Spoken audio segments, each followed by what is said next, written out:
আমাকে তোরা বিনা অপরাধে শাস্তি দিচ্ছিস। মনে রাখিস, আমি ফিরে আসব, এই গ্রামকে শ্মশান বানিয়ে ছাড়বো। তোদের কাউকে আমি ছাড়বো না, কাউকে ছাড়বো না। তোর মতো মেয়ে এই গ্রামের জন্য কলঙ্ক, আর তাই তো তোর এই একটাই শাস্তি, মৃত্যুদণ্ড। এই দে তোরা ওর গায়ে আগুন লাগিয়ে দে, আর দেরি করিস না। তারপর গ্রামবাসী মেয়েটির গায়ে আগুন জ্বালিয়ে দেয়। আগুন তার শরীরটিকে পুড়িয়ে দিচ্ছিল। সে কষ্টের যন্ত্রণায় চিৎকার করতে লাগলো, আমাকে বাঁচতে দাও, আমাকে বাঁচতে দাও, দয়া করে আমাকে মেরো না। কিন্তু মেয়েটির চিৎকার যেন কারো ভিতরে মায়া জাগালো না। কেউ বাঁচালো না মেয়েটিকে। জ্বলন্ত আগুনের লিলিহান শিখায় মেয়েটি জ্বলে পুড়ে শেষ পর্যন্ত মারাই গেল। এই ঘটনার ঠিক দুদিন পর, সেদিন ছিল হাট বাজার। গ্রামে সপ্তাহে একটি দিনই শুধু হাট বসে। সবাই সেদিন ভিড় করে পুরো সপ্তাহের জন্য বাজার করে, যাতে পুরো সপ্তাহ জুড়ে স্বাচ্ছন্দ্যে দিন কাটে। হাট শেষ করে বাড়ি ফিরতে ফিরতে সকলেরই সন্ধ্যা হয়ে যেত। গ্রামের মানুষ সদাই নিয়ে ওই বটগাছের পাশ দিয়ে বাড়ি ফিরত, কারণ মূলত ওই একটি পথ ছিল গ্রামবাসীদের হাট বাজার থেকে বাড়ি ফেরার। এছাড়া আর অন্য কোনো পথ নেই, তাই সকলকে ওই রাস্তা দিয়েই বাড়ি ফিরতে হতো। সেদিনের ওই পথটি ছিল কেমন যেন রহস্যজনক। সন্ধ্যা নামার সাথে সাথে চারিদিকে অন্ধকার ঢেকে গেল। চারিদিক থেকে শিয়াল ডাকতে শুরু করলো। যদিও গ্রামে গঞ্জে শহরের তুলনায় রাত খুব তাড়াতাড়ি নামে, তবে সেদিন ব্যাপারটি ছিল অন্যরকম। চারিদিকে কেমন যেন গা চমচমে একটা পরিবেশ। চারিদিকের অন্ধকার দেখে মনে হচ্ছিল আজ হয়তো আমাবস্যা। সবাই দ্রুত পা চালিয়ে বাড়ি ফেরার উদ্দেশ্যে রওনা করছিল, কিন্তু পথ কিছুতেই যেন শেষ হচ্ছিল না। এক পর্যায়ে তারা বাড়ি পৌঁছে যায়। ক্লান্তি দূর করার জন্য তারা বিশ্রাম নিতে চায়, কিন্তু কে ভেবেছিল এটাই ছিল তাদের জীবনের শেষ বিশ্রাম। রহস্যজনকভাবে পরের দিন সকালে সবাই ঘুম থেকে উঠে দেখল গতকালে যারা হাটে গিয়েছিল তাদের সকলের মুখ দিয়ে রক্ত উঠে তারা মারা গিয়েছে। পুরো গ্রাম জুড়ে এই নিয়ে আতঙ্ক ছড়িয়ে পড়ল। নেমে এলো কান্না আর শোকের ছায়া। নিজেদের আপনজনদের হারিয়ে হয়ে পড়ল অসহায়। এরকম তো কেউ বলা বলি শুরু করছে যে মনিকা ফিরে। ওগো শুনছো, মনিকা মনে হয় ফিরে এসেছে। তুমি আর বাড়ির বাহিরে যেও না, সে তোমাদের সকলকে মেরে ফেলবে। তোমরা মেয়েটির সাথে মনে হয় ঠিক কাজ করনি গো। তুমি মনে হয় একদম ঠিকই বলছো। মনিকা আমাদের কাউকে আর বাঁচতে দেবে না মনে হয়। ঠিক 7 দিন পর আবার হাট বসে। গত 7 দিন যাবৎ সবাই গ্রামের বাইরে যাবার কথা ভুলেই গিয়েছিল, কিন্তু আজ যে হাট বাজার, হাটে না গেলে পুরো সপ্তাহ জুড়ে সকলকে যে না খেয়ে থাকতে হবে। তবে তারপরেও ভয়ে সেদিন অনেকেই হাটে গেল না। আবার কয়েকজন নিজের সাহস দেখিয়ে বুক ফুলিয়ে চলে গেল সদাই কিনতে, কিন্তু তাদের সেই সাহস আর বেশিক্ষণ অব্যাহত থাকলো না। পরের দিন ঠিক একইভাবে তাদের লাশও মিলল। মুখ দিয়ে রক্ত উঠে মারা গিয়েছে তারা। এরপর থেকেই যারাই ওই পথ দিয়ে যাওয়া আসা করে সকলে তাদের মুখ থেকে রক্ত উঠে তারা মারা যায়। এমনকি ডাক্তারেরা পর্যন্ত কিছু বলতে পারছে না কেন তারা মারা যাচ্ছে। পুরো গ্রাম জুড়ে নেমে এলো আতঙ্ক। গ্রামের মানুষজন ভয়ে বাড়ির বাইরে যাওয়াই ছেড়ে দিয়েছিল। এত কিছুর পরও মনিকার প্রতিশোধ যেন কিছুতেই শেষ হচ্ছিল না। সে বিশেষ কাউকে মারার জন্য অপেক্ষা করছিল। সেদিন গ্রাম প্রধানের পরিবার চলে গেল ভবানীপুর গ্রামে। বাড়িতে গ্রাম প্রধান একা। গভীর রাতে গ্রাম প্রধান গভীর ঘুমে আচ্ছন্ন। হঠাৎ চারিদিক ঘন কালো অন্ধকার ছেয়ে গেল। মনে হচ্ছিল কিছু একটা অঘটন ঘটতে চলেছে। গ্রাম প্রধানের গায়ের চাদর আপনা আপনি নিচে নেমে আসছিল। চাদর সরে যাচ্ছে টের পেয়ে গ্রাম প্রধানের ঘুম ভেঙে গেল। সে এক লাফে বিছানায় উঠে বসল। গ্রাম প্রধান ভয়ে ভয়ে আবারও গায়ে চাদরটি টেনে নিয়ে শুয়ে পড়লেন। কেন জানি তার চোখ মুখে ভয়ের ছাপ। সে ভয়ে ভয়ে ঘুমানোর চেষ্টা করছিল, কিন্তু কিছুতেই ঘুম আসছিল না। হঠাৎ করে সে অনুভব করল তার মাথার উপরে কিছু একটা ঝুলছে। সে ভয়ে ভয়ে তাকিয়ে দেখল তার মাথার উপরের ফ্যানে তার নিজের লাশ গলায় দড়ি দেওয়া অবস্থায় ঝুলছিল। গ্রাম প্রধান ভয়ে ঘামতে শুরু করে। সে কি করবে কিছুই বুঝে উঠতে পারছিল না। কি ব্যাপার, আমি তো বিছানায়, তাহলে গলায় দড়ি দেওয়া অবস্থায় ওটাকে? পরক্ষণে গ্রাম প্রধান বুঝতে পারল ঝুলন্ত দেহটি মনিকার, যে তার রূপ ধারণ করে ঝুলছে। হঠাৎ গ্রাম প্রধানের লাশটির চোখ লাল লাল করে তার দিকে তাকিয়ে মেয়েলি কণ্ঠে হাসতে শুরু করলো। কিরে, ভয় পেয়েছিস? এখন তোকে কে বাঁচাবে? বিনা অপরাধে আমাকে মেরে তুই শান্তিতে থাকবি ভেবেছিলিস? তা কোনোদিন আমি হতে দিব না, কোনোদিন না। মনিকা, তুমি আমাকে ছেড়ে দাও, দয়া করে আমাকে মেরো না। তুমি চাইলে আমি সবাইকে সব সত্য ঘটনা খুলে বলবো, তবু আমাকে তুমি মেরো না। এখন তো সব সত্যি বলবি, কিন্তু আমি কি তাতে আমার প্রাণ ফিরে পাবো? তোকে মেরে আমি আমার প্রতিশোধ নিব। তবে তোকে একটি সুযোগ দিতে পারি। তুই যখন যাচ্ছিস, তবে কাল পর্যন্ত তোর কাছে সময়, সবাইকে সব সত্যি কথা খুলে বলবি, নয়তো তোর সাথে কি হবে তা তুই ভালো করেই জানিস। এরপরে সবকিছু স্বাভাবিক হয়ে গেল। মনিকার আত্মা চলে গেল। গ্রাম প্রধান পুরো ঘরে চোখ বুলিয়ে দেখলো আশেপাশে কেউই নেই। সে রাতে সে আর দু চোখের পাতা এক করতে পারল না। মৃত্যুকে সে এত কাছ থেকে দেখেছে যা সে কোনোদিন দেখেনি। সারা জীবন গ্রামের অসহায় ছেলে মেয়েদের জীবন নিয়ে খেলেছে সে, কিন্তু আজ যে সে এমন কিছু শিকার হবে তা সে কল্পনাও করেনি। কাল সব কিছু কীভাবে স্বীকার করবে সে নিয়ে সে চিন্তায় পাগল হয়ে যাচ্ছিল। কিন্তু না বললে তো মনিকা তাকে ছেড়ে দেবে না। এসব কিছু ভেবে পরের দিন সকাল হতেই গ্রাম প্রধান সেই বট গাছটির নিচে গ্রামের সকল মানুষদের একত্র করে নিজের অপরাধ স্বীকার করতে লাগে। আমি তোমাদের সকলকে আজ ডেকেছি মনিকার আসল ঘটনা খুলে বলার জন্য। তোমরা তো সকলেই জানো মনিকার স্বামী গত হয়েছে গত 1 বছর আগে। মনিকা তার স্বামীকে ভীষণ ভালোবাসতো। বিবাহিত জীবনের 10টি বছর পারাবার করার পরও তাদের কোনো সন্তান হয়নি। তবুও সে নিজের স্বামীর স্মৃতি জড়িয়ে সারাটি জীবন একা কাটানোর সিদ্ধান্ত নেয়।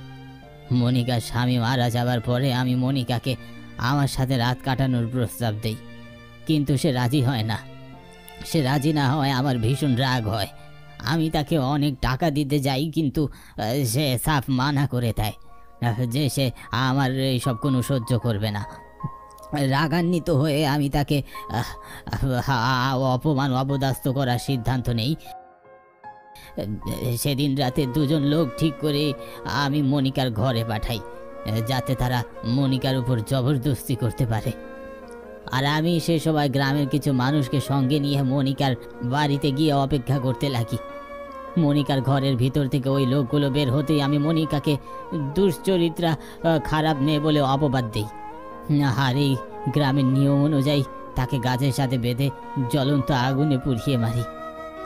আসলে মনিকার কোনো দোষ নেই, কোনো অপরাধ নেই। সব দোষ আবার আপনারা সবাই আমাকে ক্ষমা করে দিন। আপনি এত নিচু আগে জানতাম না। আপনি একটা নিরপরাধ মেয়ের সাথে এরকম কিভাবে করতে পারলেন? মনিকা তো আপনার মেয়ের বয়সী ছিল, আপনার নিজের মেয়ের মতো ছিল। আপনার নিজেরও একটি মেয়ে আছে, তার সাথে যদি এরকম হতো তাহলে আপনার কেমন লাগতো? গ্রাম প্রধানের কথা শুনে গ্রামবাসীরা সবাই ছি ছি করতে লাগে। তারপর সেখান থেকে চলে যায়। গ্রাম প্রধান লজ্জায় মাথা নিচু করে দাঁড়িয়ে রইল। এক সময় মনের ভিতরের অপরাধ বোধ কাজ করতে লাগলো। রাতের আধারে গ্রাম প্রধান সেই বটগাছটির তলায় দড়ি দিয়ে নিজেই আত্মহত্যা করে নিল। গ্রাম প্রধানের আত্মহত্যা করা দেখে মনিকার আত্মা শান্তি পেয়ে গেল। দুশ্চরিত্র গ্রাম প্রধান মনিকার মতো আরও অনেক মেয়ের জীবন নষ্ট করেছে। সে অনেকের জীবন নিয়ে খেলা করেছে। আজ একটি ভয়ঙ্কর নরখাদকের মৃত্যু হলো। মনিকার আত্মা পরম শান্তিতে পরপারে চলে গেল।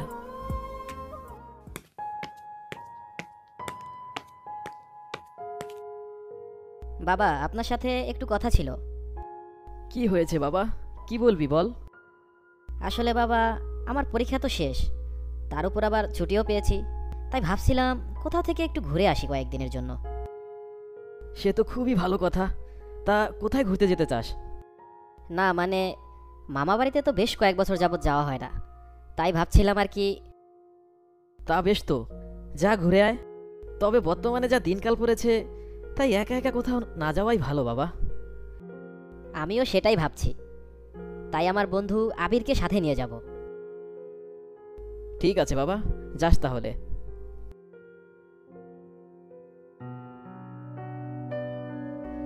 বাবার কথা সম্মতি জানিয়ে রুমে চলে আসলাম এবং একটু আরাম করে শুয়ে গল্পের বই পড়ছিলাম। আমার ছোটবেলা থেকেই ভূতের গল্পের বই পড়ার শখ অনেক বেশি, তাই যখনই ফ্রি সময় পাই তখনই গল্পের বই নিয়ে বসে পড়ি।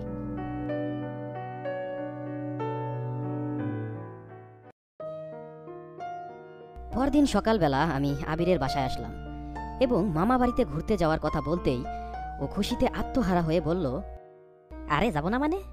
তুই তো জানিসই ঘুরতে যাওয়ার কথা শুনলে আমার আর তর্স হয় না, তার উপর আবার কলেজও বন্ধ, তাই বেশ মজাই হবে, কি বলিস? আচ্ছা ঠিক আছে, তাহলে ব্যাগপত্র গুছিয়ে রাখিস, কাল সকাল 10টার দিকেই আমরা রওনা দেব। পরদিন ঠিক সকাল 10টার দিকে আমি আর আবির বেরিয়ে পড়লাম মামাবাড়ির উদ্দেশ্যে। তবে বেশ কিছুক্ষণ সময় ধরে ট্রেন আসার অপেক্ষায় দাঁড়িয়ে আছি।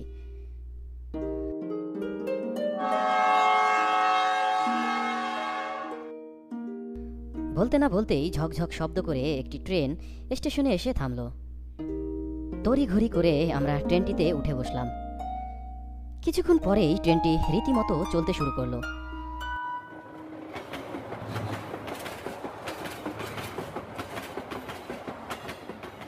বেশ কয়েক বছর পর গ্রামে যাচ্ছি, কথাটি ভাবতেই মনের মধ্যে অন্যরকম একটা আনন্দ অনুভব হচ্ছে।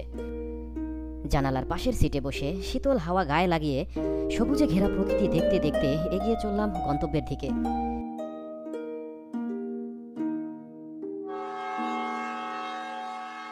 দেখতে দেখতে বিকেল গড়িয়ে সন্ধ্যা হয়ে আসলো। অবশেষে আমরা কালীপুর রেল স্টেশনে এসে পৌঁছে গেলাম। ট্রেন থেকে নামতেই দেখি মামা আমাদের জন্য দাঁড়িয়ে আছে। মামাকে দেখে আমি খুবই অবাক হলাম। আমরা আসবো সেটা মামা কিভাবে জানলো? মামা, তুমি এখানে? তোমাদেরকে নেওয়ার জন্য সেই দুপুর থেকে এখানে দাঁড়িয়ে আছি। কিন্তু তুমি কিভাবে জানলে যে আমরা আসবো? সেটা তোর না জানলেও চলবে, এখন চল, বাড়িতে চল। তুমি জানো তোমাদের সাথে যোগাযোগ করার কত চেষ্টা করেছি, কিন্তু কোনোভাবেই যোগাযোগ করতে পারিনি। আর নানু ভাইয়ের কাছে আমি প্রতিনিয়ত কতই না চিঠি লিখেছি, কিন্তু কোনো উত্তরই পাইনি। সব কথা কি এখানে দাঁড়িয়েই বলবি? চল চল, এখনই বাড়িতে চল। নানা বাড়ির কাছে আসতেই মনে পড়ে গেল সেই অতীতের হারিয়ে যাওয়া দিনগুলো। ছোটবেলায় কতই না স্মৃতি রয়েছে এই নানা বাড়িকে ঘিরে।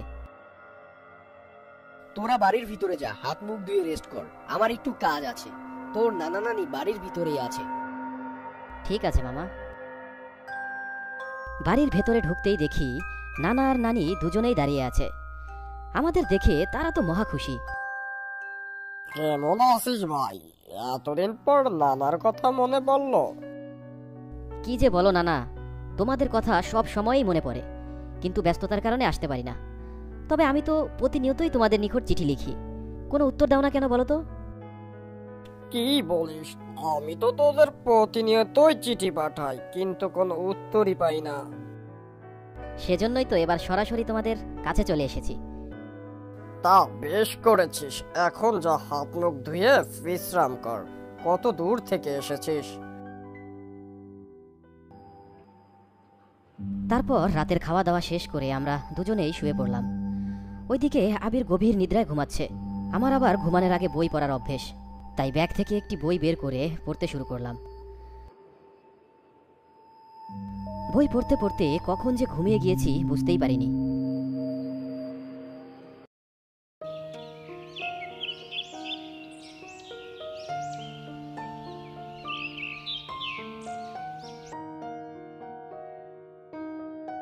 ওই চল না, বাড়ির পিছন দিকটা যাই।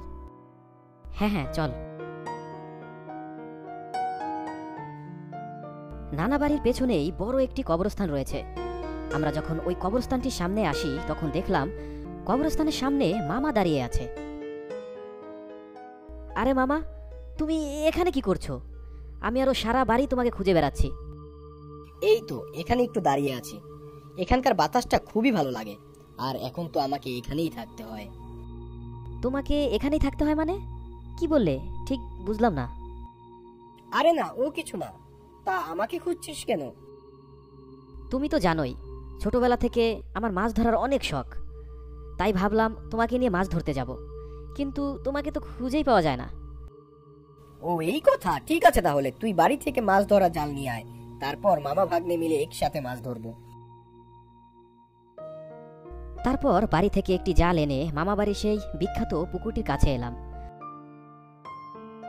পুকুরটি খুবই সুন্দর।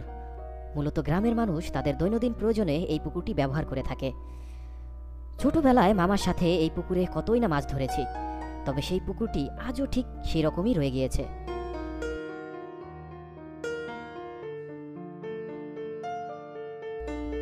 তারপর পুকুরে জাল ছুঁড়ে মামা মাছ ধরতে লাগলো। এই নে মাছের ব্যাগটা ধর, অনেকগুলা মাছ পেয়েছি, এবার যা বাড়ি যা। তুমি যাবে না? তোরা যা, আমি আসতেছি। বিষয়টা কিছুই বুঝলাম না। মামাকে যখনই বাড়ি যাওয়ার কথা বলি তখনই কেমন যেন এড়িয়ে চলে, আবার মামাকে ঠিকমতো বাড়িতেও পাওয়া যায় না। তাহলে এর মধ্যে কি কোনো রহস্য রয়েছে?